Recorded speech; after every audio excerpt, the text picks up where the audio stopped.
हे वीणा पुस्तक धारिणी देवी, आप ललित कलाओं से युक्त तथा प्रकाश स्वरूपा कुंडा रूपा को दूर करने वाली देवी, हम आपके चरणों में प्रणाम करते हैं। हे देवी, सत सत आपके चरणों में नमन करते हैं। जय माँ शारदे। मैं नीलम सिंह आप सभी का अपने चैनल में हार्दिक स्वागत करती हूँ। देखिए दोस्तों, वैसे तो माघ का पूरा महीना ही हम सबके अंदर एक ऊर्जा का संचार करता है, ठीक है।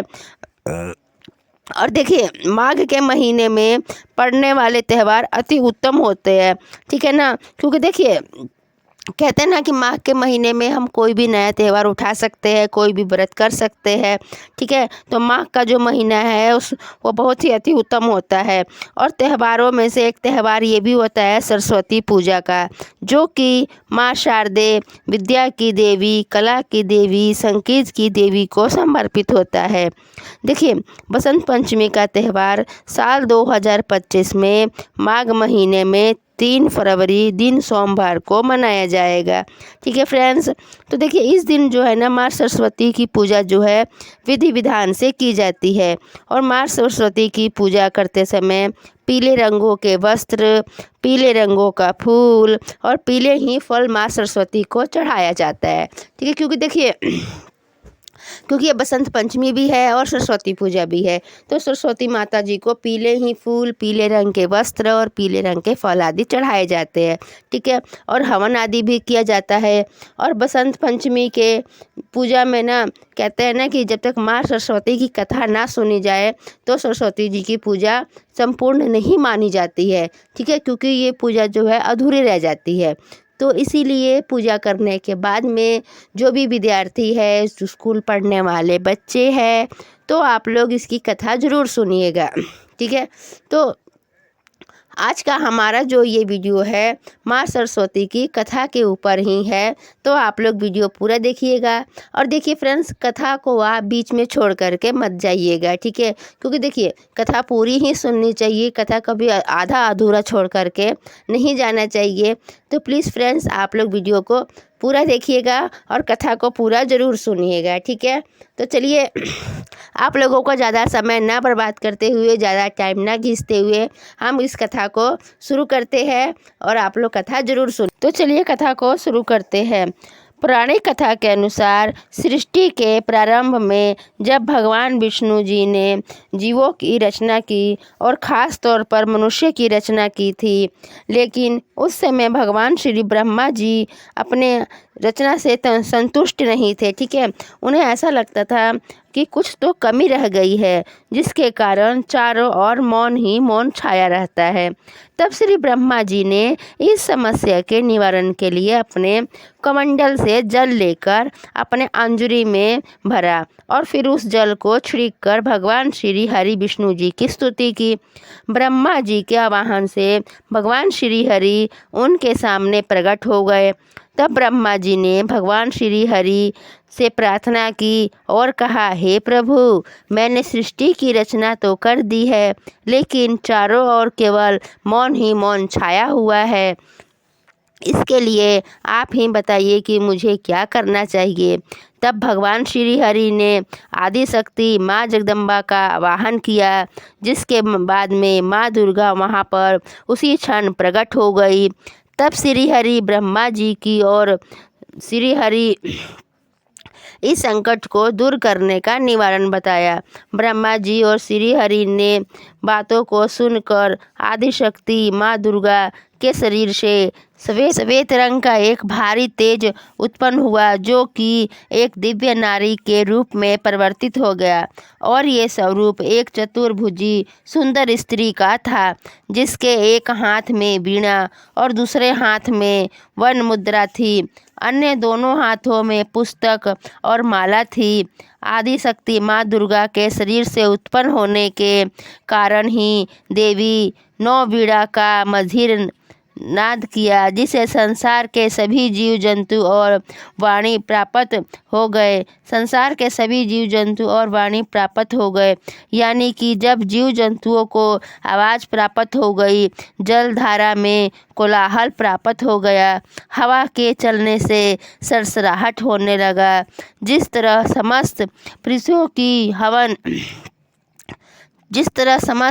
पृथ्वी को ध्वनि प्राप्त हो गई, उसी प्रकार श्री ब्रह्मा जी ने सुरों और वीणा की देवी सरस्वती से कहा, माँ सरस्वती विद्या और बुद्धि को प्राप्त करती है।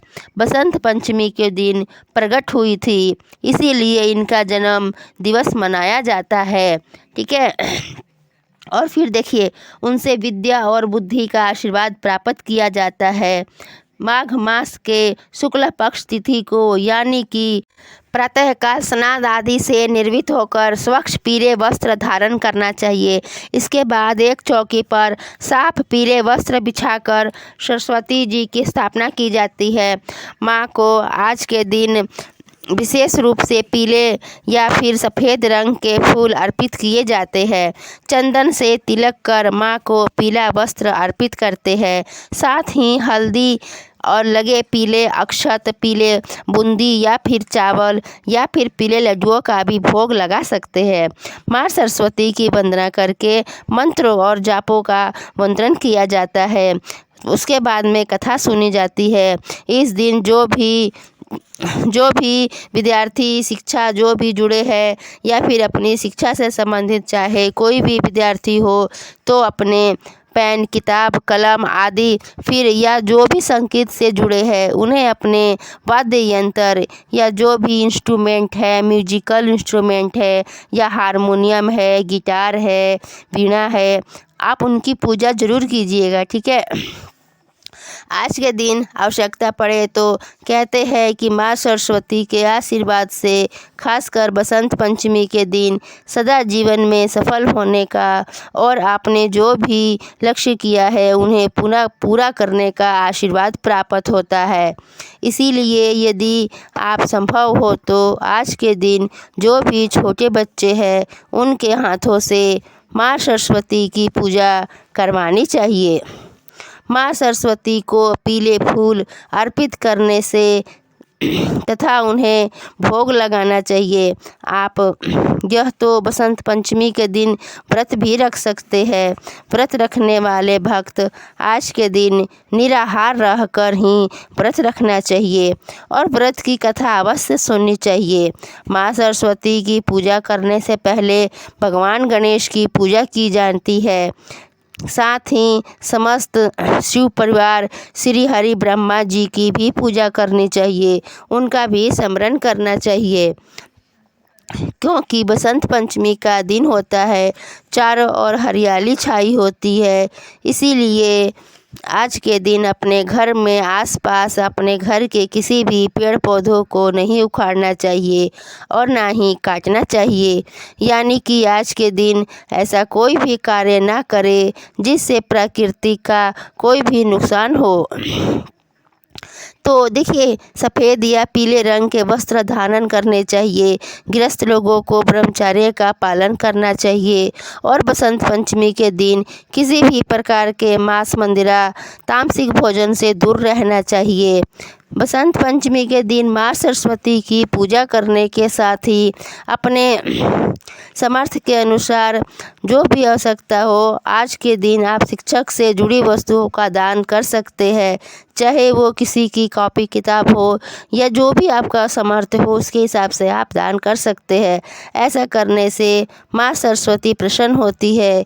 यदि आपका सामर्थ्य नहीं है तो कोई रुपया पैसा कोई चीज़ खरीद कर दान कर सकते हैं, तो कम से कम जो भी अशिक्षित व्यक्ति है उन्हें शिक्षा का महत्व समझा सकते हैं।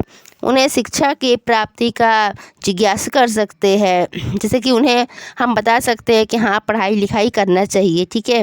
या फिर आपके आसपास ऐसे जो भी गरीब है बच्चे जो स्कूल नहीं जाते हैं, तो उन्हें शिक्षा की जिम्मेदारी उन्हें आप समझा सकते हैं। थोड़ा सा समय निकाल कर उन्हें मुफ्त में निःशुल्क आदि भी मतलब पढ़ाई लिखाई उन्हें दे सकते हैं, ठीक है। और देखिए, बसंत पंचमी का दिन शिक्षा का दान देना बहुत ही बड़ा पुण्य का काम होता है। तो जो भी बच्चे हैं तो थोड़ा सा शिक्षा का दान जरूर दे। तो दोस्तों, आपको हमारा ये वीडियो कैसा लगा तो प्लीज़ कमेंट में जय माँ सरस्वती जरूर लिखिएगा। वीडियो को लाइक जरूर